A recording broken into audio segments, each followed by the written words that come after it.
the meantime, look at the lobby that we've got ahead of ourselves here today. We're starting off strong and we're going even stronger afterwards. We're starting off with loueMT up against VortiX. That's already a banger here right off the bat in a best of 5. After that, we've got Marine Lord versus Annotant. We've got Lucifron versus Wham, Beastie versus Papillon. Let's actually just take a quick look here at the group so far that we've got set up here, because it is non-stop action added here today. And yeah, I'm most definitely looking forward to it. There's a ton of games ahead of us, yet today, and even more next weekend yet again. Starting us off here, we got loueMT picking the Golden Horde up against VortiX with the Byzantines. Now, Golden Horde, it's a bit of a mixed bag at the moment. Some players say, oh my god, they're super slow, really slow to really get going. But once you get there, once you get to the Imperial Age, I don't think there's a civilization that's better at the moment in the game. It is kind of vile how quickly you can pump out those Torguts from the Golden Hole or whatever it's called, from the main landmark. It is pretty nuts. VortiX, though, on the other hand side, with the Byzantines, it's not like your average Byzantines whenever VortiX picks them. It's a very aggressive type of Byzantines. It's one where, more likely than not, you will possibly be seeing a Kira Siphon push coming out there, like very early mercenary timing into a Kira Siphon push. And these are the kind of timings that I personally believe Golden Horde can kind of struggle with at the moment, because baseline, like sure, you make your villagers a little bit faster as they do come out in batches of 2, but you start with 1 villager less. You kind of need map control if you want to maximize the UVUs that you can like put out onto the map for the passive stone income. But whenever you actually want to create units, it's not really as smooth of a transition. It's not really a smooth trickle of units. Instead, every now and then it's like a pump of units because you produce twice as many at the same time for twice the cost, of course, but also it takes twice as long. So it can take a while to get a reasonable army out onto the map. And that's something where Byzantines are kind of like the antithesis to it. I'm sure mercenaries also come out in batches, but they come out so quickly, it's not really too comparable. And you can very quickly get a very large army out with the Byzantines here up against the Golden Horde. So it's going to be an interesting one for sure. Louis, though, he's a master at defense. VortiX, a master of offense. This is like a match made in heaven here, and we're going to be starting off here on Dry Arabia straight away. So a very even map right at the beginning. Definitely going to be an interesting one. Golden Horde, I haven't actually seen too much of in 1v1s. We've seen a lot of them, well, a good amount of them we've seen in the Outback Octagon and team games in general. Like kind of in favors at the moment in team games as a civilization that you just cannot let them reach Imperial Age. We're gonna have to see if Louis can like thread the needle, get himself up to Imperial Age, or maybe he's got something planned even in Castle Age or Feudal Age that can combat the Byzantines here. We're gonna see as we're gonna be jumping into our game number 1 here straight away. loueMT in the color teal here playing as the Golden Horde. His opponent up against, in the color red, we've got VortiX as the Byzantines. Of course, when you're up against the Golden Horde, you already know that you're not going to be under any threat whatsoever for the foreseeable future. So VortiX going greedy 3 villagers onto stone. That kind of paints us the whole picture that VortiX is going for here. It is going to be a lot of cisterns very early on to really get that economic scale going quickly. Louis with the early Ubu here. Gur also coming up for him. Even has a sheep next to the Gur, just wants to make sure his villagers are working at all times. And it's one of those things where we get a new civilization like the Golden Horde, where the macro is so different to what we're typically used to with civilizations. So what Louis is doing here, having the sheep next to the Gur as well, just really minimizing any walking time whenever you realize, okay, I might have mismacroed a little bit. I might have put the villagers onto gold a little bit too soon. I might have put them onto gold a little bit too late. Just being able to pull villagers at the drop of a hat to another source right next to their drop-off building, it's just such a big boost to efficiency here. So loueMT really just taking that into account when he positions his villagers and when he positions his resources with the sheep there very early on. And it looks like he's already just about got the gold that he needs to age up, so we'll very soon put those villagers onto sheep then as well. VortiX behind this. First cistern has already come up for him. Ooh, looking at the sheep here for Louis. He has not been as lucky as VortiX so far. Looks like at the moment he's also trailing behind VortiX's guard at least a little bit. And yeah, VortiX with the 9 sheep count here. loueMT only sitting on 3 at the moment. Yeah, he's just continuing to trail behind the scout from VortiX here. Looks like he knows that something is up though. Also looks like he already dropped off a couple of sheep there at his main TC, but it does appear like he realized that something is up, so is now cutting in with his scout pattern to try and intercept VortiX's scout as he now goes around the base of Louis. So maybe there's still some hope here for Louis to find some additional sheep now. So he's trying to intercept the scout from VortiX. VortiX just going behind the base now. Takes a good look at the map here. Something that a lot of players aren't used to with the Golden Horde. Something that's just majorly different compared to when you're looking at, let's say, Mongols, for example. The direct like variant civilization origin here for the Golden Horde. You can actually make palisade walls as the Golden Horde. I'm not sure how you guys are feeling about this, but whenever I play Golden Horde, I forget all about that. I'm so used to Mongols, no palisade walls. I don't make a single palisade wall as the Golden Horde. It's just not something that you really think about, but it's something that Louis is definitely going to be thinking about. He's like one of those players that is infamous for his palisade walls. And the age-up is now going to be coming in. We are getting the Khan and Torgut age-up, so we'll be paying a lot less stone for those in order to get them out onto the map. Definitely something that you are going to need here when you're up against a potentially very aggressive push from the Byzantines. Though it looks like VortiX at the moment still just very much on track to get up as many cisterns as possible. Wants to hit that cistern level 5 here as quickly as possible. And that's just such a big economic boost for you. We see the cistern level 4 coming online right now as well. It just means that your economy is just hitting the ground running straight off the bat.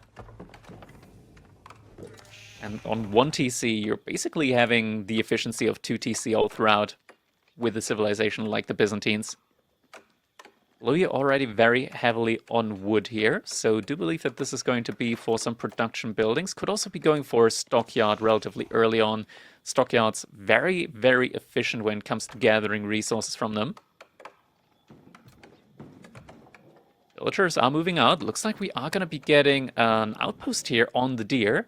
So Louis is going to be able to start gathering from that food source there in the middle of the map. And also just grants you a lot of map control here as well.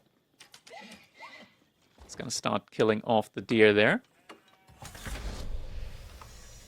Cistern level 4. Reach at the moment for VortiX. Is he still on stone though? Does he want to go all the way to cistern level 5? No, he is off of stone. So he says, okay, cistern level 4. That's where I'm going to call it for now.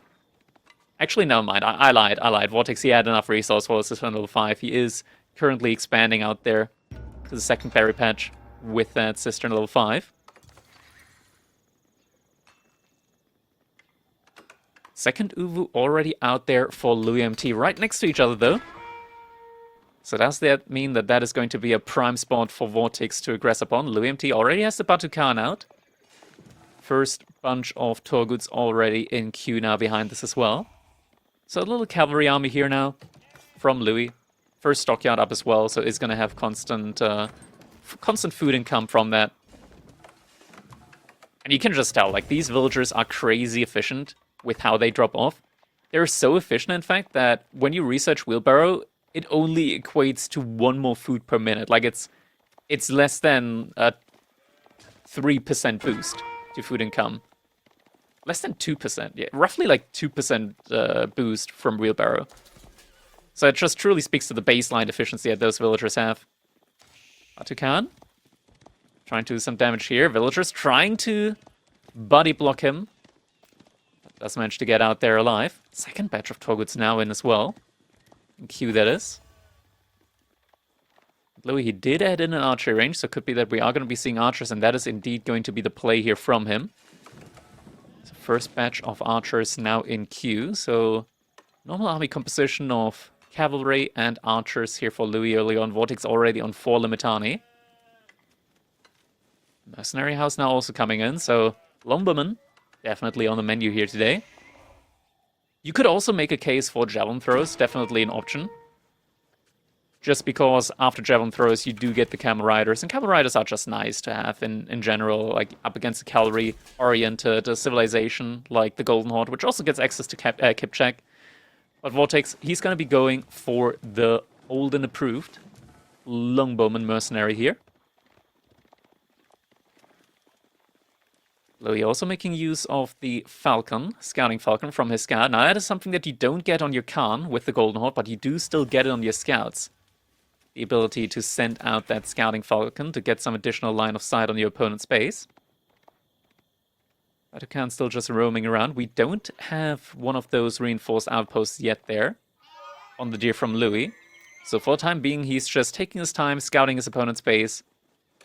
So he will realize if VortiX eventually does move out, and double archery range, pumping out archers, and now also a blacksmith follow-up. VortiX, he's already got 5 longbows out. The second batch already halfway complete at this point as well.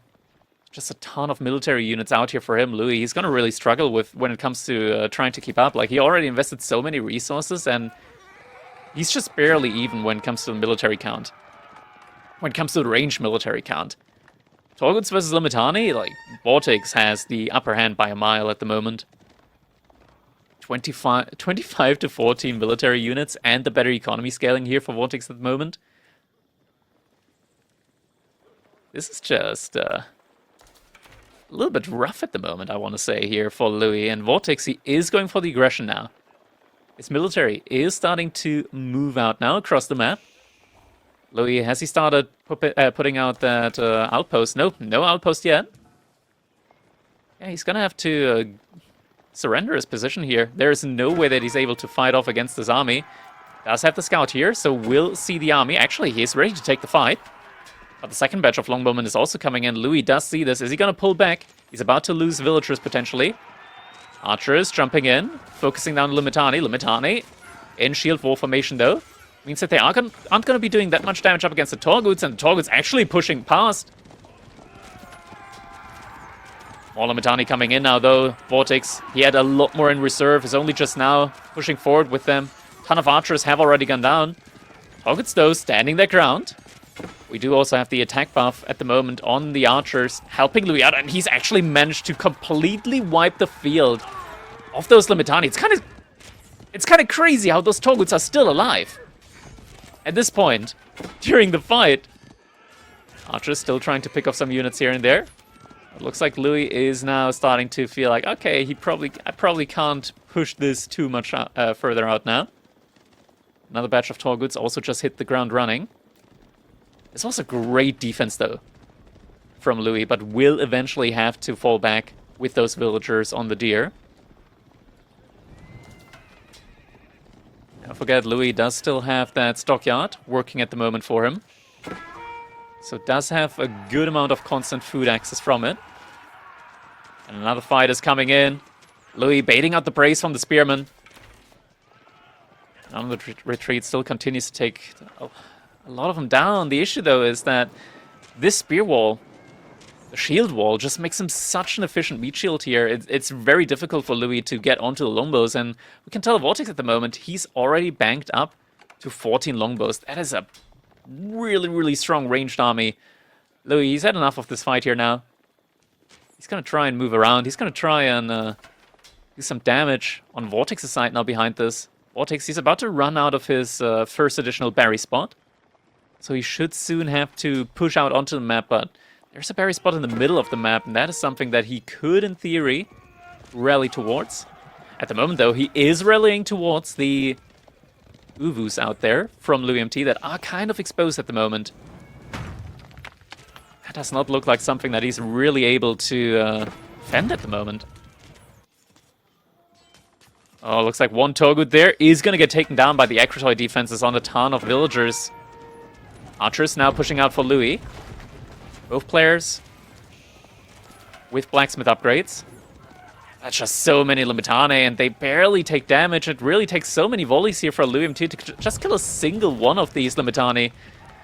These aren't the engagements that he can really confidently take there. Archers vs Longbowmen still doing their best, but man, the Longbow mass just completely decimating the archers here from Louis, and this engagement is just so difficult to take for him. He's gonna have to fall back. The Suvu is gonna get taken down. Still more archers in production. Louis, he's not letting up, but he's about to get pushed into his woodline now as the Longbowmen are creeping in deeper and deeper. Behind this, it's kind of hilarious that VortiX behind this is actually inching closer and closer to Castle Age. Louis as well, but not remotely as quickly as VortiX is here. Louis, though, bridging the gap. Taking down the Scout, taking down the Limitani. Still, there's 10 Limitani after this batch somewhere around here. Han Falcon, or rather Arrow Shot, comes in. So attack damage buff. Was active at least for a little bit, active yet again.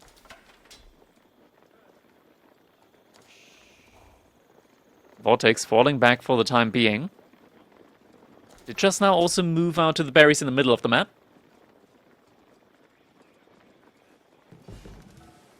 And has enough stone for another cistern to further boost up these villagers here. Not that he really needs it. The berries are already almost completely gathered up. Just with how many villagers he's got here. And we are getting the age up in now. Muscovy Yasak is coming in for loueMT, so we'll be getting an additional +2 ranged armor on all heavy infantry and cavalry. I believe he already knows that it's unlikely for him, just courtesy of VortiX having the Grand Winery, that's very unlikely for him to be getting pretty much any of the relics here in this game. Because if we take a look at the Grand Winery, it also does get boosted up by the influence of the cistern, so you can get a religious unit within just 15 seconds out of it. At the moment, it's still on Dialecticus, but once you get it up on the conscription upgrade, or rather conscription boost, a monk in 15 seconds as soon as you hit Castle Age, it's very quick. It is very, very quick, and we're immediately getting the monk in. Hasn't switched up yet to conscription, so it is going to take the full 30 seconds here for that first monk to be coming in. But still, just immediately able of, like, to quickly grab up those relics and take him away from Louis. Louis still needing a minute to get to Castle Age, even though he clicked the age up first. It just takes such a long time for the Golden Horde to age up. We do have a barracks in, though, at the moment for Louis, so is going to be getting a Karash in. VortiX already with the first Cataphract out there. Question is, what units do you really make here now as Louis? Just continue with the Torguts? Man-at-Arms don't really do too well up against the Cataphracts, so Torguts or Kashyyyks is going to have to be it. Your archers just don't do that well up against the Cataphracts once the Painted Shield upgrade comes in. You're going to be able to reduce that range damage by an additional point. Now the longbows getting closer to the woodline. Louis, though, very quick reaction, is going to be pulling the villagers away. So won't be losing any villagers there yet again. And yeah, the heavy cavalry is nice and all, but up against the Cataphracts still reign supreme. And we're almost up to +30 longbows at the moment now for VortiX. We have the first couple of Ruse bounty, though. The Ruse tribute units. So a little bit more of a front line for Louis. Still, it pales in comparison to what VortiX is out there at the moment. Second Uvu about to be going down. Louis did sneak out a villager in order to get a third Uvu up. But that's not going to be enough to sustain him. Now VortiX, he's just pushing in. Straight underneath the TC. Villagers trying to make their way past the army here. And Louis, he's not getting the time in that he needs in order to get the veterancy upgrades in on his units. TC helping out a good bit, though. And the longbows are going to have to be microed here, which VortiX is doing. For a moment, it looks like Louis is going to be able to hold, but there's still just such a never-ending stream of units running towards the base here from Louis at the moment. Batukan's still full HP, but there's still some Cataphracts here. tanking up a lot of the damage. And the Longbows have just taken out all of the ranged units from Louis. Now going towards the villagers. Villagers realize, though, only one going down. After all is said and done, this entire dive only resulted in the loss of a single, make that 2 villagers. Could have been a lot more, but VortiX still relentlessly pushing around the sides. And Louis, he's been off food for a while. The food income now completely plummeting. Louis, he believes that maybe now he can get some... the Uwus back up again. Not the case, though. Both Uwus getting denied here. 2 more villagers going down the wood line. Now under threat as well. And we're getting to the point where Louis just arguably cannot get back into this game. Now more villagers falling yet again. We see some Kashyyyks as well as some Toggets coming in yet again, trying to save the day. But the Cataphract's still on those villagers. Louis has somewhat stabilized in terms of getting the military numbers in there. But still, the idle time is just heavily influencing him here. It's crazy that after 8 villager losses, Golden Horde is just about even in the villager count. Army value 2-1 at the moment as VortiX is just banking up more and more of the Cataphracts. Now also going back into Limitani. There's also about, like, 10 Longbows just about to hit the field. And just getting them in these big batches every now and then. Just such a large army mass. First wall just now coming in for loueMT behind this. Is going to give him the option of rallying villagers through the wall and just, with a gate, able to get some more villagers to safety. Now the Stockyard is coming in. Now we do have some Landsknecht in as well. Are getting taken down very quickly though, so won't be posing too much of a threat. Third relic about to be coming in now for VortiX behind this. Louis, he did send a shaman out, but that one unfortunately did not hit the relic first, so Louis might potentially get 1 relic in. I don't think he's going to be getting 2 in. I think it's going to be a 4-1 relic game here. We have a couple, or at least a single crash in there at the moment, so Louis does have a very good amount of armor on these units. Is it going to be enough, though? VortiX going for another push. 10 more Longbows just now making their way across the map. A very big batch of units about to hit the field here, and there it is, the Longbows just now arriving. Louis seeing it. Is this a fight that he can take? It's a fight that he has to take. Longbows yet again getting sniped out by those Longbowmen. The archers just falling so rapidly. At the end of the day, the military force from Louis, it's all going down. VortiX with the Byzantines here is going to be able to win game number 1 up against loueMT. And looking at the stats here, military value lead actually in favor for Louis for a while. But in the end, like, he just didn't have the upgrades in time. VortiX with the much quicker tech up timing there. Even though Louis clicked it first. Looking at the economy count as well. Maybe there was a little bit of idle time in there for VortiX, but still kind of crazy how quickly Louis was able to inflate his economy there up against the Byzantines. But when all is said and done, like the Cistercian scaling, it's just so much economy going your way here. Next up, though, we are going to be moving over to Pigeon's View. It's going to be loueMT with the Ayubids here, up against VortiX with the French. So kind of a classic civilization for VortiX here, but also a classic civilization for Louis. As a Chinese player that's played a lot of team games and predominantly comes from the team games before he eventually started playing a lot of 1v1s, Louis, he's got a lot of experience with the Ayubids. That is like one of the civilizations that the Chinese team gamers have played time and time again. A very comfortable meta pick for them, and definitely not a bad pick when you're up against a civilization like the French. One that I typically really favor the Ayubids in. Not just because you, of course, like have the camel on knees, but also the dervishes very early on. They just provide you with so much tempo.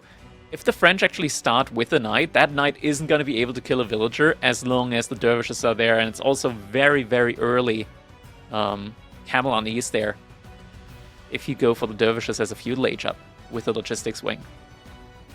Once again, we see here VortiX just pushing in relentlessly. 2-1 army value at this point as well. It's one of those situations where I'm not sure if the Cowvalet, how we like to call it, is accurate. I honestly expected VortiX to have been like military-wise favored throughout the entire game. So it's also always the question: all units get counted properly. So I'm just gonna, call them out there a little bit.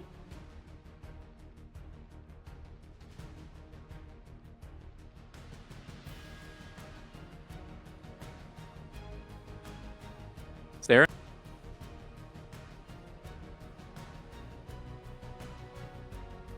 This was very far ahead at that point.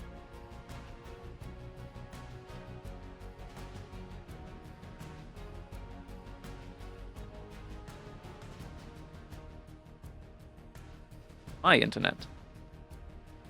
It is the German internet this time around that is lagging behind a little bit. Okay, should be better now, hopefully, though. Alright, going back over to the draft here. Hybrids versus French. Looking at the other civilizations here available to Louis, he did actually pick the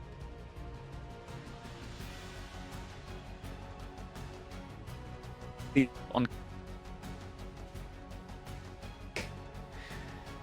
and Frisian marshes could, I think, to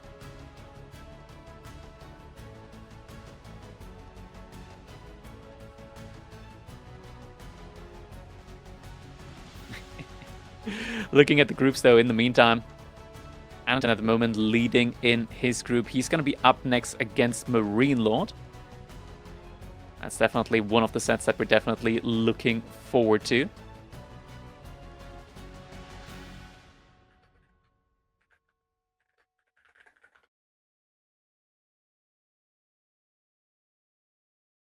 Anton vs. B. That was a set that happened yesterday. It was definitely one of the a very exciting set between them as well. Anton B. That's like one of those sets that you see all the time whenever KPMM goes to the finals. It's a classic. It's an all-time classic. I've got going on there in Group A. Moving over now to Group B. Got Papipon, Demu, and Beastie in that group, so also a very stacked group. Beastie vs Papipon, that is going to be a set that we're going to be looking at today. Demu getting a point off there against Papipon. And he's definitely been looking in... He's been looking in a very good shape at the moment, Demu, I want to say.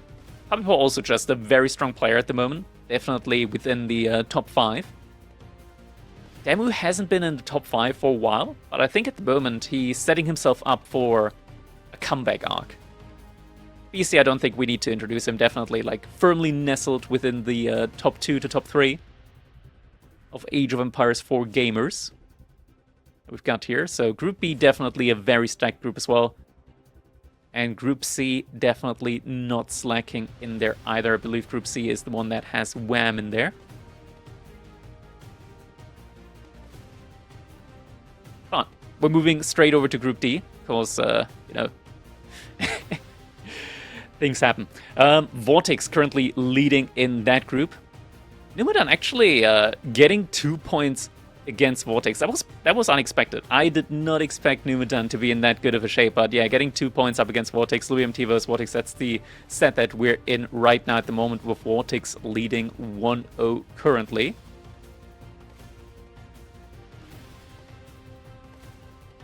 So we're gonna be jumping back to that draft now. Or maybe just straight into the game, as we're here on Pigeon's View now, with VortiX and the color red playing as the French civilization. His opponent in the color teal. We've got loueMT yet again, this time as the Ayubids. And here on Pigeon's View, it's basically high view.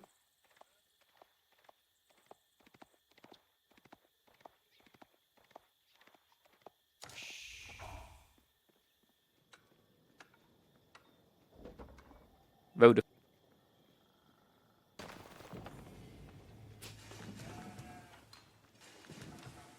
Surely any moment now. There we go. Vodafone have mercy. VortiX at the moment. Do we already have that early wheelbarrow? Yeah, early wheelbarrow is coming in for him at the moment. So 3 villagers in gold. Means that he is gonna have the timing figured out to get both wheelbarrow in and still get the age up in time. Yeah, Pigeon's View, relatively similar to just the normal high view, except that you got 2 points of interest, 2 neutral trading posts. You only have 2 instead of 3 sacred sites, which are always positioned at the same time. And also 2 additional berry spots. So civilizations like the Ayubids, or just in general civilizations that do like some resources out on the map with map control, definitely favored here. And it's just such a nice synergy for a civilization like the Ayubids, which does get plenty of bonuses from those berries.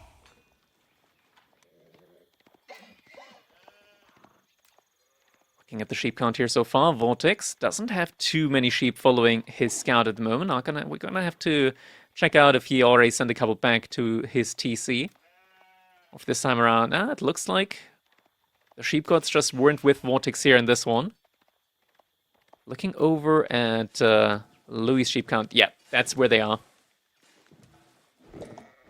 That is where they are, and we are indeed going to be getting the Culture Wing logistics in. So 2 dervishes going to be coming in with the age up. Louis already putting 2 more villagers over on gold. So we're already getting a little bit of a glimpse at the game plan here from Louis. Those 2 villagers that he is sending over to gold just kind of signalize that he isn't going to be looking for a long feudal age. Instead, he's going to want to quickly rush this one up to the castle age, potentially. And with the Culture Wing logistics, the first knight that arrives from VortiX, it's just going to get out-healed. It is not going to be able to kill a single villager.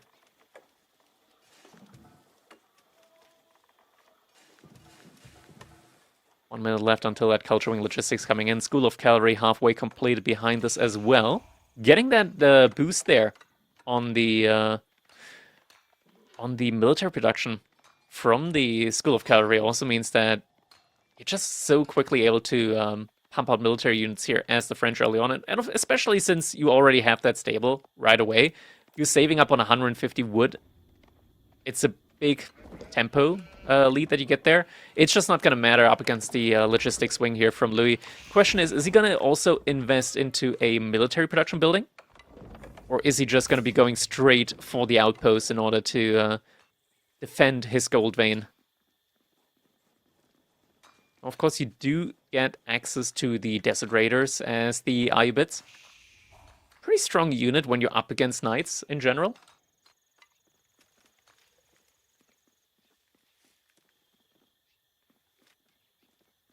But it's not like a... It's still not going to win in a 1v1. Has a ton of melee armor, though. But especially with the Desert Raiders, or rather Dervishes, being able to heal them up time and time again, it's one of those situations where you can take really, really efficient trades up against the French Royal Knights. And we do see the first Royal Knight now in queue for VortiX. Question is, what's the follow-up here? Are we going to be seeing a play into Pro Scouts now? The deer for loueMT are all in front of his position. In front of his TC. So they're all very easy to steal. We do, of course, have that nerf active at the moment with the Pro Scouts. So whenever you do actually steal the deer, you're gonna be losing out on a lot of food there. And there we go. The knight is making its way over to the gold villagers, and we're just gonna see how strong those dervishes are on the defense there. As the knight, he's trying, okay? He's doing his best. Don't judge. If there were 2 dudes on camels just like screaming at villagers and healing them that way, you would also get upset. Yeah, this is kind of upsetting to watch. Oh, he switched target over to the dervish itself.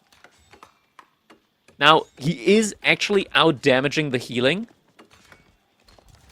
but he cannot stand underneath the TC. There was actually a moment here where I feel like if he actually like committed to a charge, like a point-blank charge, he could have taken the dervish down. But now we're back to the good old knight versus double healer villager.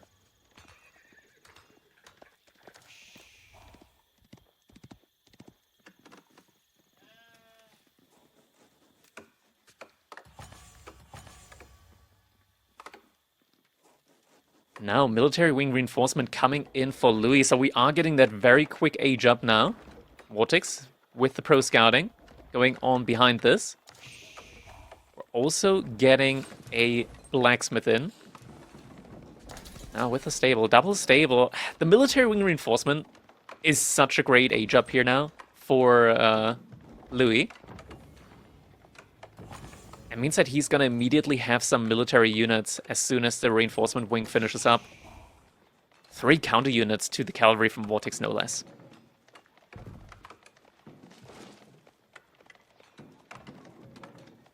And it looks like I might no longer be alone in just a second. There he is. Socketen, how you doing, man? Getting some support here now in the caster booth. Very much appreciated. Still a minute out for loueMT to get that reinforcement wing out. Already on 3 knights at the moment for VortiX. Just trying to find some avenues here of being able to do some damage. Stable now also coming in for loueMT.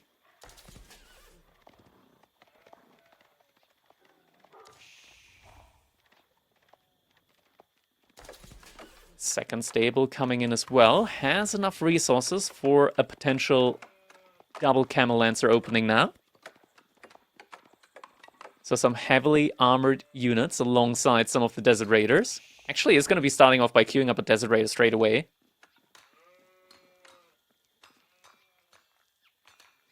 People saying I'm talking to myself, but they just can't hear him yet.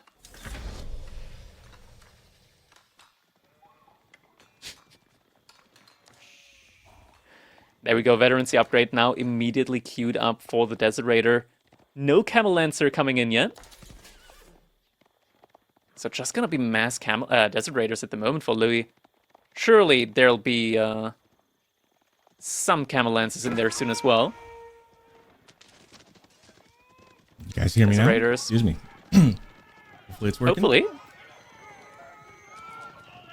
There we go. All right. Getting another caster in the booth now. Sorry about that, guys. All right, keep everyone waiting. Eubids in French, classic mashup. So give me the rundown in 9 minutes. What's been going on? So far, Louis, he's been able to just confidently, or rather comfortably, get the age up in. As the Desert Raiders there on the defense, healing coming in with the relic that also is getting boosted up even further. Villagers just inside the outpost at the moment. He's just trying to ramp up the numbers. We're getting the Veterancy upgrade in now. That's going to be a big damage boost now to those Desert Raiders. VortiX is being forced back completely here. Not able to get any villager kills out there on the Gold Vein. That's really good, too, because Eubids really wants to keep that timing going, and not losing vills at this point in the game when you're in Castle Age, you don't want to get set back right now. This is his time to really start moving out on the map. Hey, behind this, Louis, he lost his scout, is actively reproducing that one, so just knows the value of getting all of that information out. And still, no queuing up of the Camel Lancers so far, just still continues with the mass Desert Raiders. We should also soon be seeing the next batch coming in from the House of Wisdom for him, so just further ramping up the numbers there. Yeah, that upgrade coming in for the Desert Raiders to make them so much more effective. I mean, they don't do a ton of damage with their range in Feudal Age, but getting that upgrade really makes them, I feel like, it's a big step up in Castle Age. VortiX now also moving out to the boar. Scout did just get taken out by the Desert Raiders. VortiX, he's just non-stop massing up those Royal Knights. Triple stable now. Not letting up at all. The question is, like, how long can you reasonably sustain spamming out knights up against the theoretical counter? And can VortiX maybe get the window of opportunity that he needs in order to do significant damage? Villagers just jumping inside of the outpost there. Has a dervish with the relic. Villagers having to evacuate, though, from the wood line. There's not a really great place to die, but those villagers might get cut off on the north side there. Nowhere really for them to run. Running on the House of Wisdom. Looks like you might lose 1 or 2 here. Good movement, though, from Louis. VortiX taking some heavy damage there on his knights. And It's all of really that not only for bad. 2 villager kills. Yeah, this I mean, was for a not worth it for hold, VortiX. yeah, and now a lot of those knights, I mean, they're going to start healing themselves, but a couple of them down to a pretty low HP. He got those Desert Raiders back just in time to keep VortiX from really turning that into a meat grinder. So some pretty good play and a pretty good positioning, kind of moving the villagers around too. That can be difficult at times, and he really did a good job of keeping them alive. We're now getting to the point where VortiX is starting to try and pincer here from 2 sides. The Knights also healing up, courtesy of the Chivalry upgrade. But Louis, he's going to be seeing those Knights. Is he going to be able to pull the villagers away in time? There's no reaction yet, no reaction yet. He doesn't Oh see it in no. time. Loses one more villager there. Now also under TC, another 2 villagers going down. Not ideal. And see, that's one of those things, that's kind of a mistake there, right? Because you did a great job of repelling the first raid, and kind of a good job of VortiX being like, I could double down, and maybe he thinks the danger is gone. Let me come back in there. Getting a little bit more value out of that raid. But thankfully for Louis, he, had those Desert Raiders still close enough at hand that he can scare them away. It looks like he'll keep them out of his base for a little while now. And behind this, though, VortiX has now scaled significantly better than Louis when it comes to villagers. Of course, the French, they do get those villagers in a lot quicker. But now, after killing 7 villagers, being 13 villagers ahead, that is something that Louis can't really calculate at the moment. So he doesn't know just how far behind he is, but he will realize, okay, I need to be doing something right now. And something he did do, he did manage to get 5 relics in. So that makes up for roughly 10 villagers here that did get taken down. He's lost about 7, so I guess he's up 3 total then, you could kind of say. Yeah, you can hallucinate numbers like that. You can pretend, it's like one of those things where you start losing units and you have other things that make up for it, and you kind of go, I'm still kind of ahead, right? Even though you've lost some villagers and stuff, you kind of make it those little Pyrrhic victories where you pretend that you're doing really good. And in this case, getting all the relics is a pretty good thing to have. He's also got both those sacred sites. So not only is that setting up the timer, that's also giving him that passive gold. So he's doing really good. I mean, he's finding out where that boar's at, scaring away the villagers there, slowing down the ego. This is what I think is so dangerous for French going out on the map sometimes when your opponent is in castle age and starting to move out, is you need those external food resources to keep your military coming out. And so now VortiX has got this mass of knights, but he doesn't want to lose it here. Fire armor from the House of Wisdom, helping the villagers out here a good bit. They're jumping out now, though. VortiX, is he able to get the point-blank charge in? He is not. Villagers all survive. And no age up in sight. Louis been really good at keeping his just his stuff alive for the most part. 7 villager kills, well, it doesn't feel great. Could have been a lot worse, and now he's picking off his first vill on the other side. We see the 2 Desert Raiders getting onto the outside resources on those villagers who now have nowhere to go but run for home. Nowhere to go, indeed, and we're getting to the point now. 34 Desert Raiders, and Desert Raiders, it's a cavalry unit, a ranged cavalry unit at the end of the day. So the scaling can be truly obscene on a unit like that. We've seen it time and time again. Villager is still just getting taken down. We do now have a lot of spearmen. Something interesting about the Desert Raiders is because they actually have very quick attack speed, they're not that bad up against spearmen as well. You can very really effectively not, kite yeah. with them. Yeah, you can really kite with them quite well. And it's deceiving, right? That critical mass is kind of hard to get to. I think because Desert Raiders with their bow don't have a very high base damage with that, if I'm not mistaken. It feels like it kind of does a little bit of trickle damage. It takes a while to get that critical mass where suddenly they're one-shotting stuff. It looks like he might have that right here. I mean, he's going to be definitely one-shotting spearmen, and maybe even a couple shots could take down a knight with those volleys. Louis trying his best there to kite, but is actually losing a couple of Desert Raiders there in the process. Still, he just has so many at the moment. He's able to just continuously kite back. They've got such good melee armor as well that they can take a couple hits too. And the numbers for VortiX going down further and further.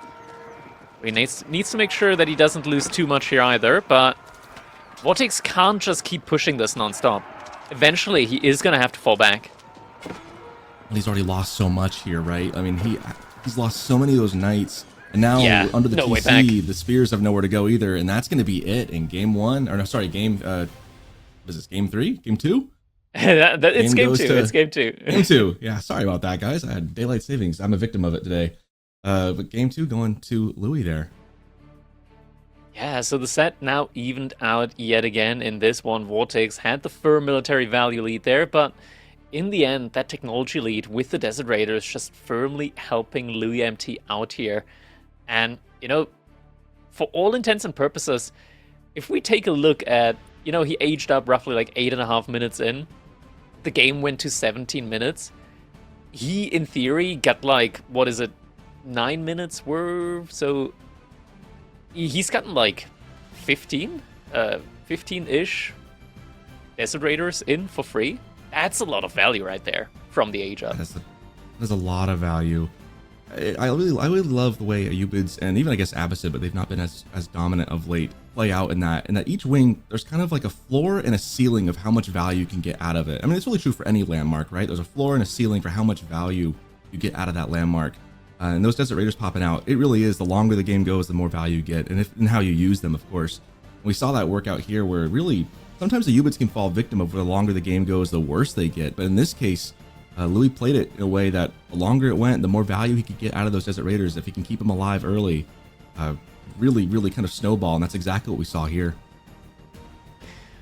Exactly, especially a Desert Raider is just in mass, such a potent unit. You're not even forced necessarily into having them all ranged at the same time as well. You can also turn them into the melee mode, and suddenly you've got like an army composition of frontline and backline all in one with just a single unit. It's a very strong all-rounder. Next up, though, we're gonna be moving over to Kawasan, and it is going to be a match between Missing Image and Missing Image files. So I didn't think we'd have any mirrors here, but looks like we do get... Nah, I'm just kidding.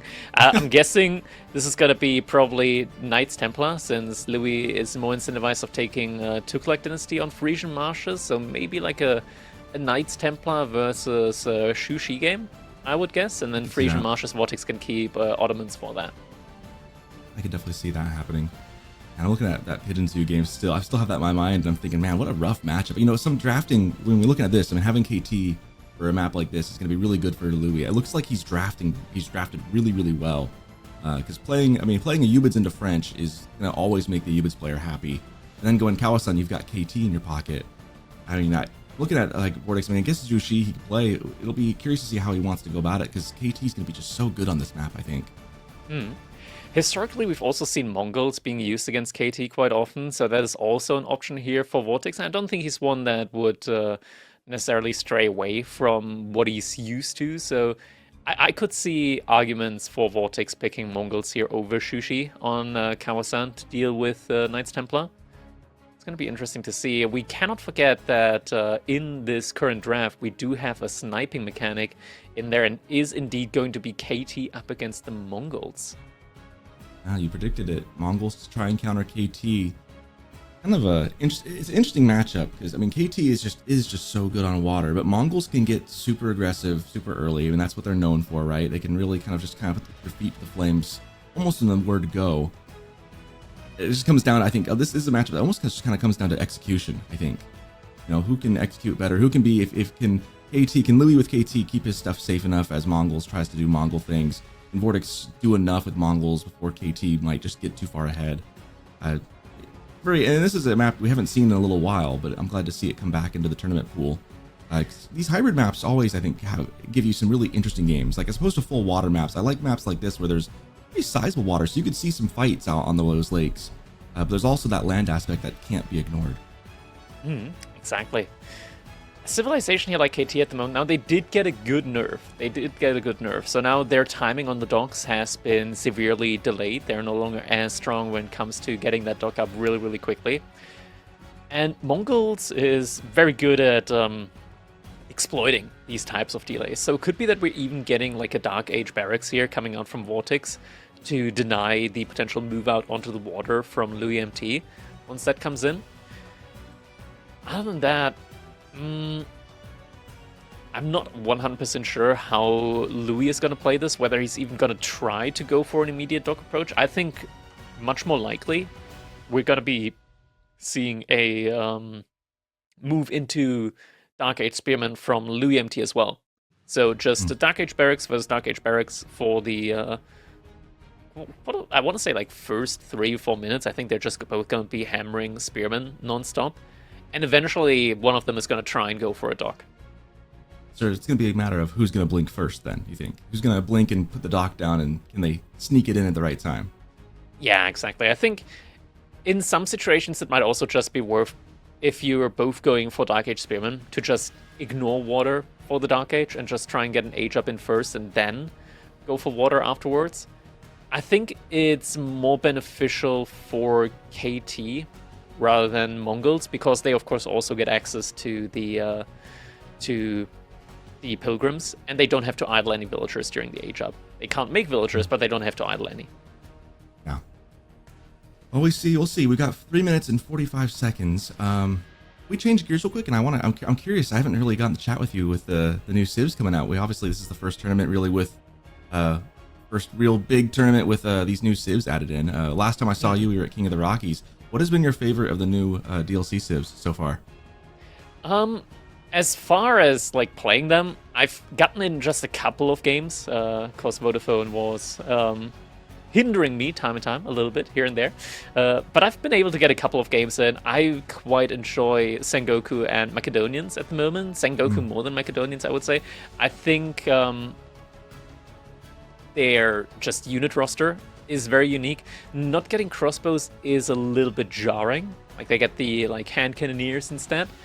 But I think in the current meta, you can just kind of ignore crossbows in most matchups anyway. So I quite like the way Sengoku plays and feels at the moment. And yeah, I'm getting called out for calling it Macedonians instead of Macedonians. There's two pronunciations. Okay, Macedonians is fine. Well, if it's any consolation to the chat, I would say Macedonians, but sorry. However, I will agree with you on Sengoku. I'm a little sad you took the wind out of my sails. The thunder, you stole my thunder. I was gonna say my favorite's been Sengoku. I think they've been one of the most well-rounded civs thus far. I just love their horsemen and feudal, so I'm hoping we get a chance to see them today at some point, because I think they're really good. I'm curious how they'll play on the tournament setting like this. They've been my favorite. I haven't actually done too much with the others. I looked at Golden Horde a little bit. I didn't get to see that Dry Arabia game with them. I'm a little sad I missed out on that, but I'm excited to see the others DLC civs come out. I've seen a lot of Tuglock with or Adelephants, as I like to call them. I've seen those on ladder a ton lately, and I'm still not certain. I've seen a couple different builds for those, so I haven't really decided how I feel one way or another just yet. They're a silly civ, I feel like, though, with all the elephants. They feel a little silly to me. They are very silly. It's like the deaths, they were thinking, okay, what can we do to trigger Krakody? And they just looked at my clips, they're like, oh, he hates dervishes, okay, so a mounted religious unit. Let's make it an elephant as well and give them tons of keeps. That's how we get them. And yeah, it's it's a whole thing. They really got me with that one. Well, I got by I forget who it was, but someone got me really good, because I was getting kind of used to that build. That's kind of the build that you see a lot. Someone surprised me on the ladder the other day, and I felt silly that I lost to this, but with springled elephants. Of course, I was like coerced into going into some infantry, and then out came the springled elephants, and I was like, what on earth? So silly comes to mind, with silliness in that. It's so sad that they didn't just name him Khmer or something like that. But yeah, we got the Tughlaq instead. Raider elephants is also something that's kind of hilarious. Like, I saw B using them. Of course, I casted that game in the EGC Masters Finals, and seeing 20 Raider elephants just like mowing down spearmen as they trample over them. There's something where you just have to ask yourself, is this still a rock, paper, scissor countering format? Because it feels more like rock, paper, nuclear warhead type mechanic. Rock, paper, grenade. That is kind of how it can feel sometimes. Maybe we'll see them here later on. I'm curious to see. It looks like we still have some pretty typical bans. I'm seeing Japanese, which I've been pretty high on, and then Lancaster being banned still. But back to the game at hand, Kawasan with Knights Templar and Mongols. Here we go in just a second. I'm curious to see if we get the Dark Age Spear off, like you mentioned, we'll probably get. So who's going to blink and make that dock first? Let's find out. All right, and here we go, jumping right into our game number 3. Now we got VortiX playing as the Mongols here. on Kawazan, of course. loueMT, we do not have a move out from him with any villagers over to wood, so this does make me believe that we're just going to be seeing a fast feudal age from him. loueMT here playing as the color yellow with the Knights Templar. Of course, water has been severely nerfed for them, so getting that dock in is quite delayed now, and we do see Louis kind of adapting to that by just ignoring water. Yeah, well, and that gives him the ability then to just go straight to feudal, right? Like, that means he doesn't have to play the spear game. Maybe he'll get towered or something from VortiX, but his gold's in the back, kind of on the far side. There's a long distance between these TCs, so he really has the time to do this instead. If he can just ignore water and say, yeah, I can get there later. I do respect that play. I think it's smart, because it kind of takes a little bit of the... I guess it means he respects the spear-on-spear game that the Mongols can have, because when they're double producing, can you really keep up in Dark Age? Like, I think KT can, but it kind of comes to the question of why. Why are you doing this? And then the reason would be you want to go for water. But in this case, Louis then just kind of affords himself the chance to go water and feudal instead. VortiX now has enough wood for his own dock, so is actually moving out with the villager to try and donk the pond on his side. And this is the consequence of that, right? Is now it lets VortiX instead jump straight into it and start getting on the water. So can Louis then maybe punish VortiX, or is VortiX just going to get away with this and get a little leg up early? I think at this point in time, it's very late to punish. Louis, he's not in a position to make a barracks. He's not in a position to get his own dock up for quite a while, considering it's so much more expensive now. So yeah, for him, it's most likely just going to be try to get the age up in, maybe then go for your own dock. And there is something to keep in mind, because the dock for Louis, or rather the dock for Knights Templar, it's no longer a dock, it's a harbor now, so has quite a lot more HP. Instead of getting arrow slits emplacement on it, you instead get like a naval springled emplacement on it, which is a lot stronger. A lot stronger. A lot more expensive as well. But I think at this point, like the strength justifies the additional cost. Now we see Louis now moving on to the wood pretty heavily with the age up coming in. So I would imagine he's planning on that feudal dock. It would give him a lot of presence on VortiX's pond there, for sure, if he gets a dock up and get the upgrade in. Don't have a move out from him yet when it comes to the stone mine for the stone required, but the villager does move out, and VortiX actually with his scout spots him moving out.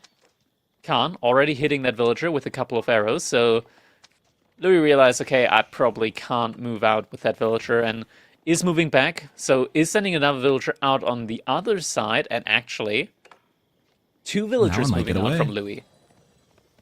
Oh my god, VortiX, he's so smart. He is Wow. That head is big for a reason. But Louis as well, because he sent another villager out the opposite side to the top pond. And that Man, one I is love not getting detected. I love seeing like these high level players both making such intelligent choices there. I mean, VortiX to double back and to catch the other vill going out as well. But then Louis, knowing that's a possibility and just sending two, knowing that Mongol's great Khan there can't be in two places at once. I mean, it's just so impressive to see these guys thinking at such a high level. Exactly. Now VortiX not too far off of getting his own age up in. Deerstone's now coming in 6 to 5 villagers, make it 5. Never mind, make it 6 again. Gonna be working on getting that one up. And the harbor has now been placed for Louis, immediately going for an archer ship. Is gonna make sure that this pond is not gonna get docked by VortiX.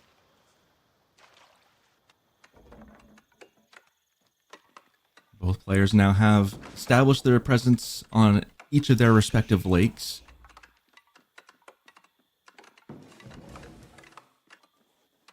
And we know Louis got Kingdom of France, so cavalry is on the menu.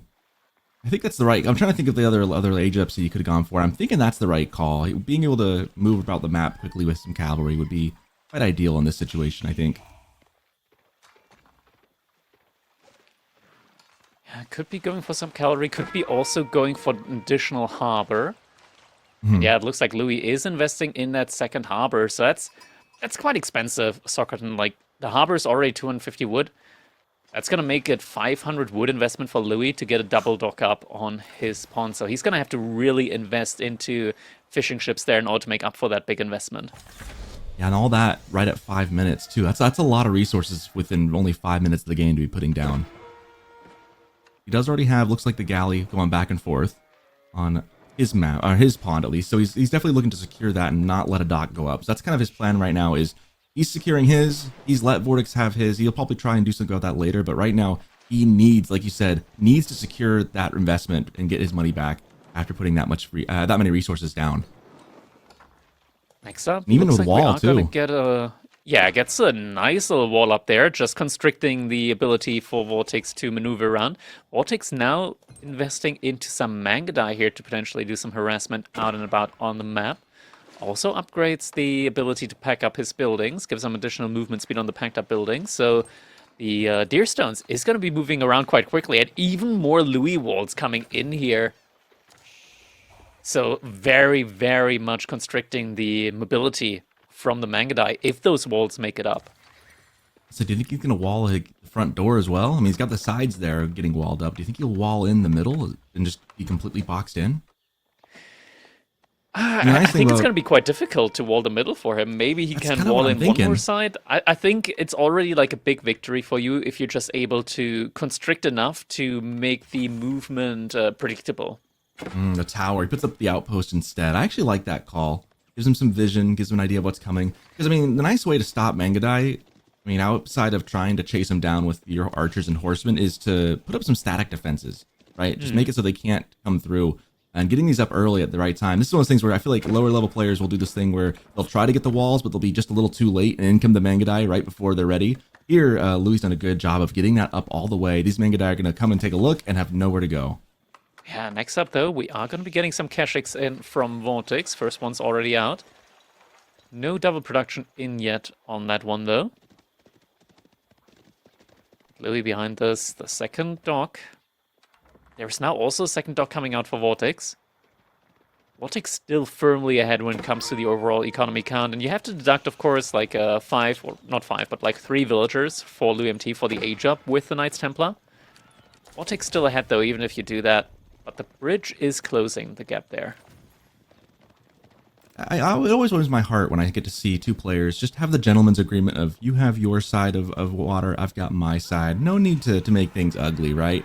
Because water can get so ugly early on, and it's always kind of funny when players like decide, like it's like when the Pro Scout was in meta for a big time there, and you know both sides could just take their own sides and then try and sneak one or two, but they'd always get super aggressive. Sometimes you see on water players get really aggressive, and it's always funny when the reverse is true. Like here, they're both just, they've got their own pawns, and that's just that. It makes for a very civil feeling game. VortiX continuously invests into Kashyyyks behind this. Louis also investing into horsemen. The investment, how important is that outpost? Oh, it's very important at the moment, just completely denying VortiX the ability to enter the base there from Louis and just completely protecting that wood line. Looks like VortiX, though, is now going to start burning down part of the wall here in order to regain entry, and also just the ability to completely heal the Kashyyyks back up. Any damage that he took so far from the outpost just completely negated that way. Having another Kashyyyk here, but really good on the poles. Louis is really good at playing defensive. That's, I would say, I mean, all of these players are, but I think Louis, you could put a little star on that ability for him. Like, he is particularly good at playing this defensive kind of game. So if anyone can hold against the aggression that VortiX is going to try and lay down, it would be Louis. Yeah, he's definitely getting a good noodle start for that. Now also a second layer of walls coming in, further constricting his base layout, or rather the mobility from VortiX, should he even break past that first layer. Even more docks coming in for VortiX on his pawn, so he might be trying to invest even more into the water play behind this. So both players just kind of booming and utilizing cavalry behind this. We are in a very cavalry-centric meta at the moment, after all. But now, Yes, VortiX we are. diving the outpost. It's going to lose some Mangudai, though. I was going to say, the one thing I was going to say is I hope he redirects the tower fire onto the Mangudai, and he does. Gets the snipe on the one that was weak, and gets another one half health. That's a great little bit of, I mean, it's just a little extra effort, but it makes such a difference here. Because the Mangudai, obviously, are just going to heal themselves right back. Yeah, we see now another Mangudai goes down. That's 2. And then come the cavalry from Louis trying to take care of the Mangudai. As some villagers drop, though. That's going to be maybe 3 down here. Yeah, 3 villagers down. Louis, he did actually mine some stone to try and get some outpost emplacements in, but it wasn't on this outpost. Loses 3 Vilds and the outpost, and subsequently VortiX getting the bounty on that as well. Louis' army was just a little bit too far out of position there, not able to get back there in time. We're just now seeing the first Pilgrim Point getting researched, and VortiX proactively getting some pastures in. Still has a good amount of sheep, but only just now moving into that. And VortiX actually trying to burn down the dock. Galley, though, is making its way over. He could almost contest that anyways with the amount of Mangudai he has. The question is it worth the damage you take? Obviously, Louis has his cavalry on the field as well. Kashix diving in deeper, trying to just burn down the house there. It's gonna be worth it. There's not enough villagers inside the GC to really pose a threat to the Kashix here, and it's gonna be even more bounty for him. And it's gonna get loueMT housed. Yeah, that's a good idea. I mean, if you can't get the dock, get something, especially his Mongols. That's just really nice. But otherwise, I gotta hand it to Louis. He's done a good job of shifting everything over into the back. He's got the other outpost with arrow slits back there ready to go. He has done a good job of shifting. However, he needs to not lose track of this right here. Oh no. Gonna lose a couple more vills. A bit of a late pull from Louis. VortiX getting right on top of it, doing what VortiX does best, and that is raid. As villagers drop left and right, depth of 10 villager kills now. That was a pretty meaty blow. That is not something that you can afford if you're Louis at the moment. Just so many villagers going down there. VortiX, his army is still looking strong. Kashix trying to make their way out. They're about to reconnect to the Deerstones, and now it is just impossible for Louis to catch up to them as they're speeding out. Maximum movement speed there. And that front tower really was the linchpin to getting into this base. And once that went down, it was just like the doors were wide open, and VortiX really doing a great job of kind of just positionally taking care of things. You see a Pilgrim goes down there in the top corner. Just making such good use of his units. I mean, there's a lot of units for Louis too, but man, VortiX got them out of position at just the right time, and then with a late pull of vills, I mean, you blink and now it's 12 vill kills to nothing. Yeah, and just like that, VortiX now also aging up behind this with the curl tie. We can tell that this is just going to be an all-in push now afterwards. And be able to heal up all of those weak Kashix, boost them up even further. We're up to 3 stables now from him. He's just gonna try and end this game with a big mass of Kashix now in Castle Age.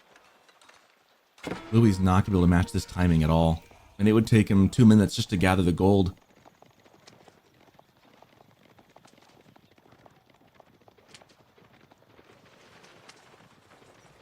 Like, Louis is going to be in a really tricky spot here in just a couple seconds. Like, if he can hold, it'll be great. If he can get some more damage done back, that'd be also really great. He's poking and prodding, but the Kashix are all sitting at home waiting to be healed, so they're ready to meet the cavalry of Louis. There's not a whole lot of the places for him to poke right now. Yeah, not really.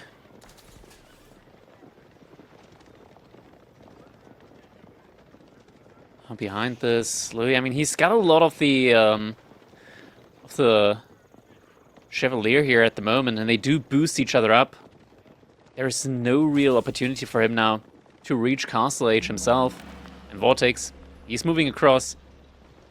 Might get caught off by Louis' army here, but it's just not a fight that Louis can realistically take. Especially if that Kurlatai gets put down, right? Like, maybe in the open field he can make a good trade, but once the Kurlatai comes down and they start fighting underneath it, you really aren't going to want to take the fight. Louis wrapping around looking for damage. He wants to find damage. He knows he's down about 12 villagers. He knows he's taken a hit. He knows he's down in age, so he should have some kind of advantage to press for a little bit. Needs to take a great fight. Has an engagement going on here, trying to get onto the Kashix. No Kurlatai in sight. This would be his best opportunity to get a win on the battlefield. A couple of Kashix go down. But was it enough?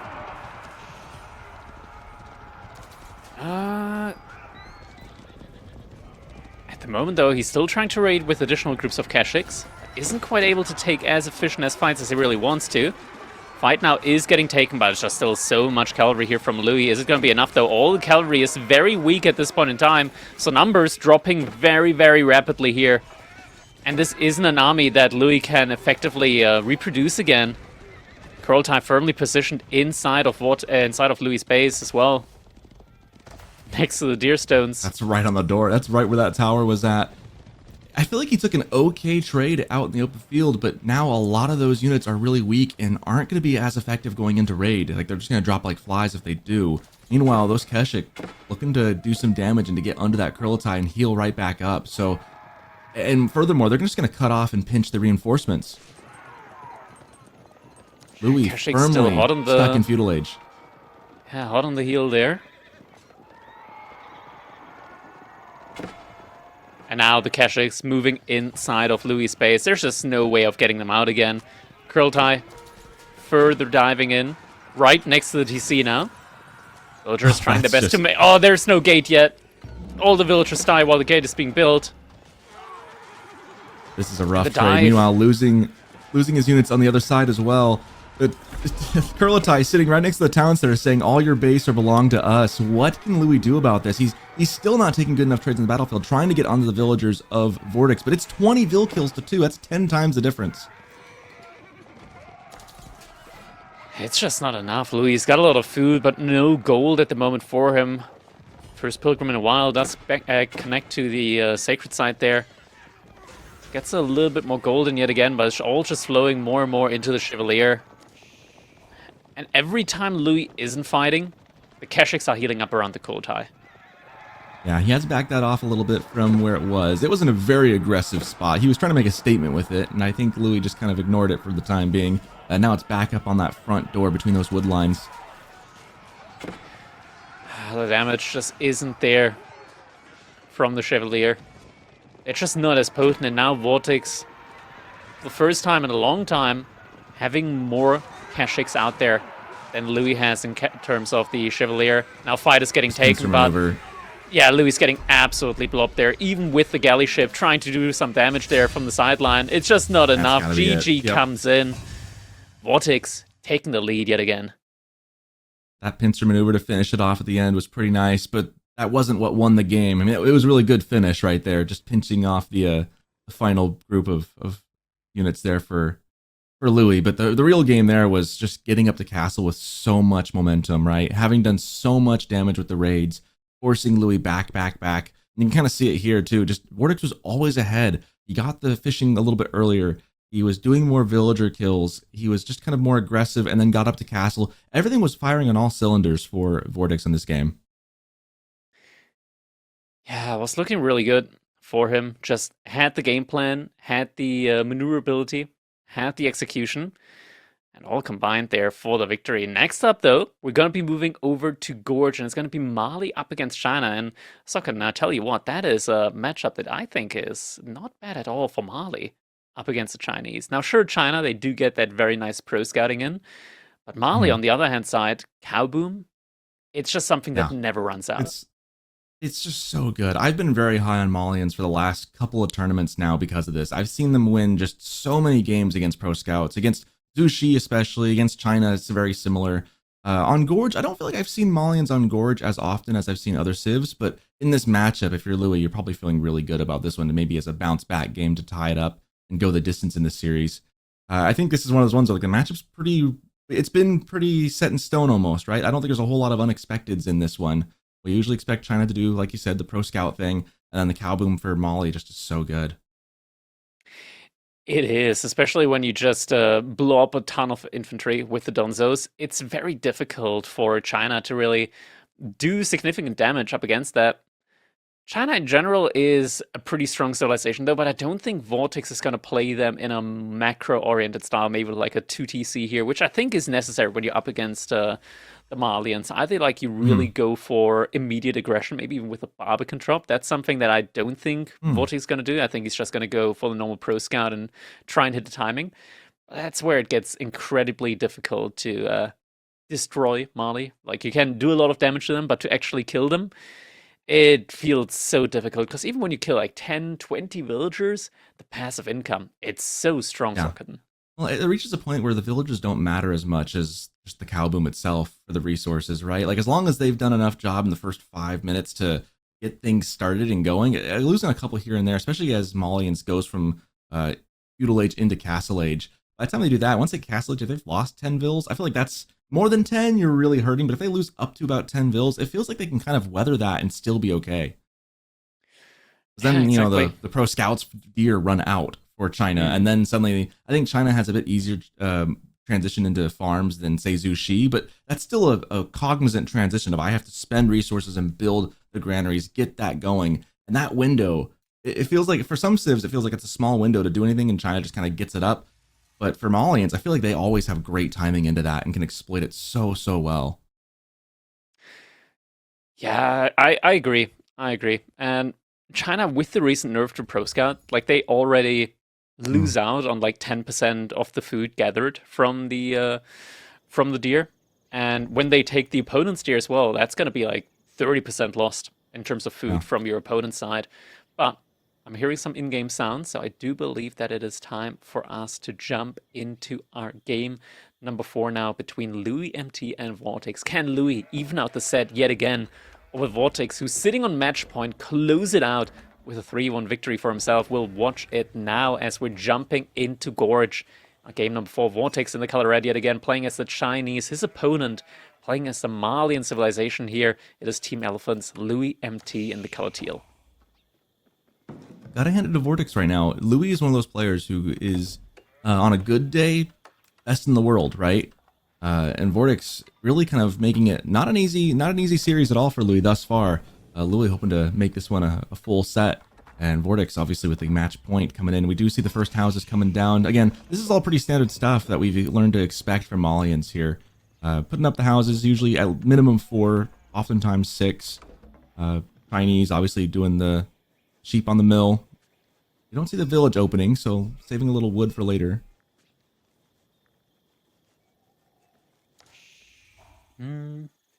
Yeah, no village opening here. It's interesting, especially considering the recent change to the village where it did get buffed up quite a bit.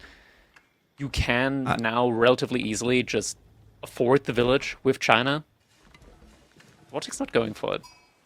it makes me wonder, like, cause I mean, I don't like to criticize players who are leagues and bounds better than I am. Like, right? I don't want to criticize, like, but it makes you curious as to what the mindset is. Like, what's the thought process? Has there been a consideration? Because these guys play all the civs, so maybe the minutia of each one maybe kind of can sometimes slip through. Because I was looking at the patch notes for this one, and the village has been essentially buffed. It's easier to go into it. Yeah. So I'm curious as to why not then. Like, I mean, there's probably a thought process as to why.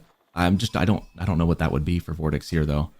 Honestly, in Age of Empires 4, we have so many different civilizations at the moment, and there's just so many changes that impact civilizations immediately. I can also mention, like, even at the highest level, these are the kind of things where you just can't really prep everything. And it's just Mm. a matter of like minute efficiencies, of course, with the village compared to a normal house. I do mention that we'll most likely see a village coming in instead of a second house for Vortex once he reaches feudal age, potentially. It's not the biggest deal at the end of the day, and it might just be that it's an opening that he's practiced a lot more than, of course, the new opening, since that is Hmm. much more recent of a change. So there's a lot more of an incentive for him to stick with what he trained with, what he practiced, what he's more comfortable with.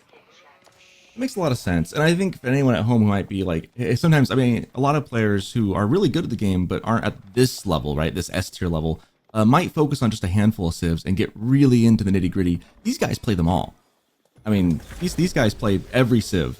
And so I guess to do that, you kind of have to maybe you don't know, or maybe you don't get into the weeds as much with each build as you would otherwise, which is interesting to see. Like, there might be people who are really good at one civ, might know more about it than say VortiX.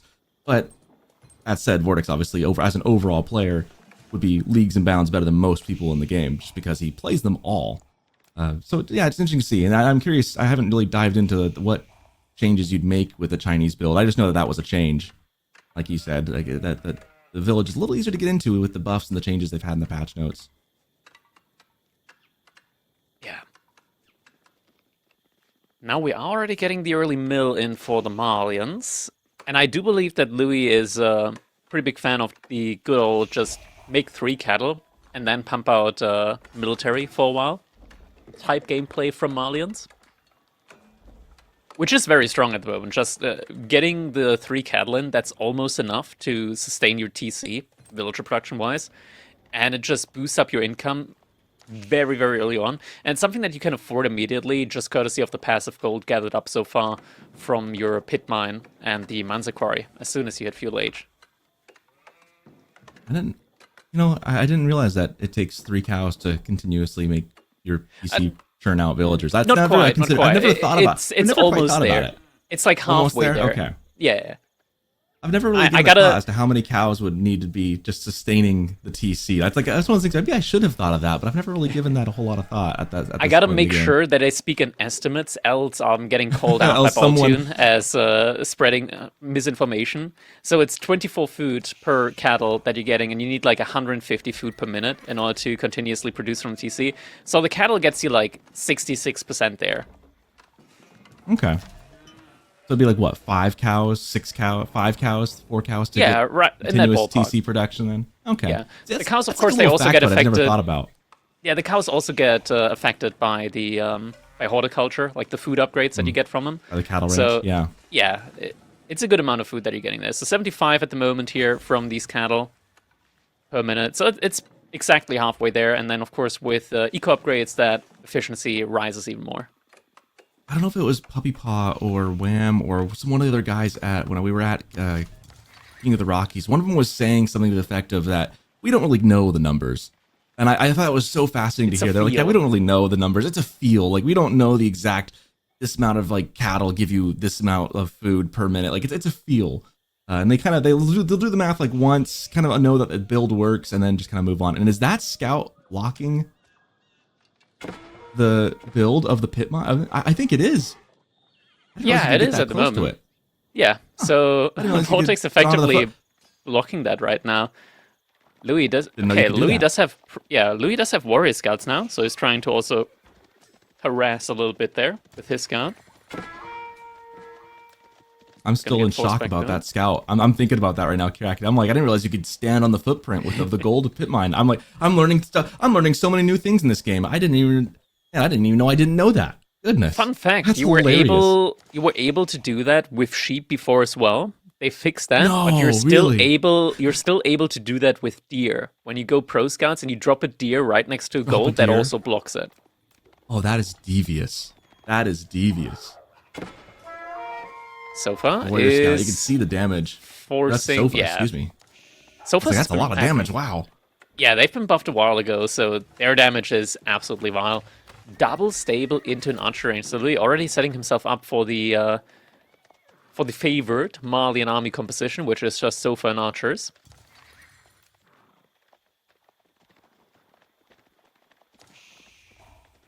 VortiX grabbing those deer, getting those back to base as fast as he can. That's going to be slowed down by these Sofa, though. I mean, really, I'm looking at those 2 far packs all the way to the corner. I don't know that VortiX is going to have an easy time of getting those. Yeah, now he already got the first pack in, which is quite a lot of food. Now VortiX, he's got the income that he needs in order to really pump out a lot of military units. Louis, though, his income also not looking shabby at all. He does have the double cattle ranch working for him at the moment, so basically an additional 150 food per minute. So is TC pretty much producing for free.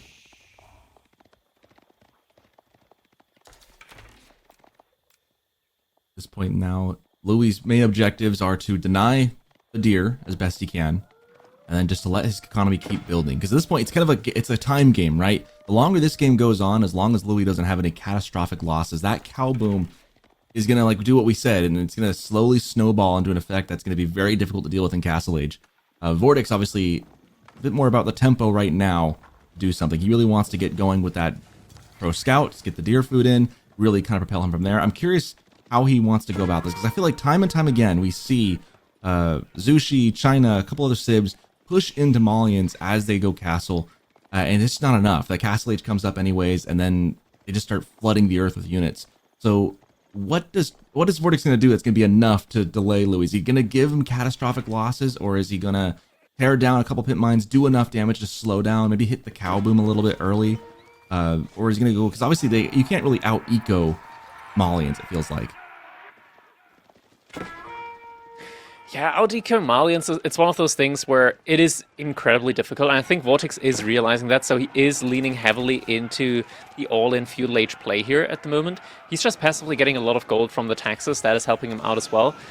I think you could make a case for just going for a little bit of market usage as well with China in this matchup. Like there's two tested ways that you can actually play this, which is all-in feudal age, or you play 2 TC. If you just play 1 TC and tech up, you're not going to be able to win it based off of that. Because Mali is a civilization that's not afraid of you getting a tech advantage. At the moment, Louis, lots of Sofa just posturing around that pit mine here. VortiX about to take that, burn that one. So is now on fire. Archers from Louis trying to take down the spearman behind this. And this isn't the fight at the moment, I think. It is great micro, but at the same time, I think this fight isn't something that VortiX can really take at the moment, just courtesy of the strength here from the Sofa. I think if Louis really starts to commit to this fight, there's a very reasonable chance that he's going to end up winning it. Yeah, and that's why I think VortiX's micro has been really on point, because he needs it at this point to keep this army going. Those archers, however, dwindling down for Louis. He's got a good, healthy spear number, and the archers aren't able to do as much to him anymore. I think he's been able to position himself just right and keep the micro up and keep this fight on his side. That was dangerous, but he's done a decent job here. Way behind this, he's losing a lot of infrastructure, about to get housed now. I think this is the moment in time where he starts to really want to take a fight. We are getting to that point now, still just feigning aggression every single time. And VortiX behind us, he just cut production for a little bit.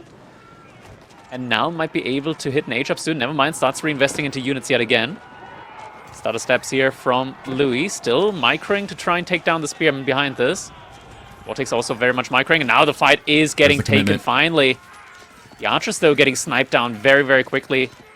Units here from Louis, they're a little bit stuck there on the pathing. Not the most effective of engagement, but we do see the spearmen getting cleaned up slowly but surely. I think the pathing just wasn't good enough from Louis. The Sofas weren't able to all engage at the same time. The house is blocking them a little bit too much. That was a great engagement for him, and I think he was patient with it, right? And that's going to be it, and Louis taps out. Wins the engagement, wins the game, and we finally, I mean, I feel like for one of the first times in a long time, I've seen Malians fall to feudal pressure. Yeah, enough pressure coming in, and Louis throws in the towel. Just doesn't have enough units there. Did lose just a little bit too much in the fight. Wasn't able to get the second pit mine out, so no additional scaling there for him. And the food income for VortiX was just good enough with the Pro Scouts to be able to completely outmass Louis here. I think it's one of those situations where, yes, Sofa play is nice and it's something that you can just continuously scale into as soon as you hit Castle Age. Against a civilization like the Chinese in this situation, maybe going for the classic Dunzo Javelin Thrower army composition could have been a little bit more efficient for him to be taking these trades, because we saw that was like one of the main issues there. Whenever Louis tried to snipe out the spearmen, his archers did suffer at the hand of VortiX's archer mass. No, I'm wondering if Louis might have been a victim of this map. I was kind of surprised. I mean, the matchup doesn't surprise me, going Malians into Chinese. I think I mentioned too before this game, you don't see Malians on Gorge as often as you see it on other maps, in my opinion. And the way he got denied on that gold pit into the corner, and that really kind of that delayed and denied so much from Louis there.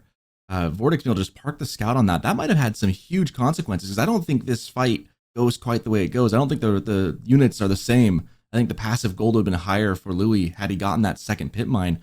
So maybe that fight wouldn't have happened the way it did if it not been for that silly pesky scout sitting on the gold in the corner. I mean, that's what a small little play that has such huge implications later down the line.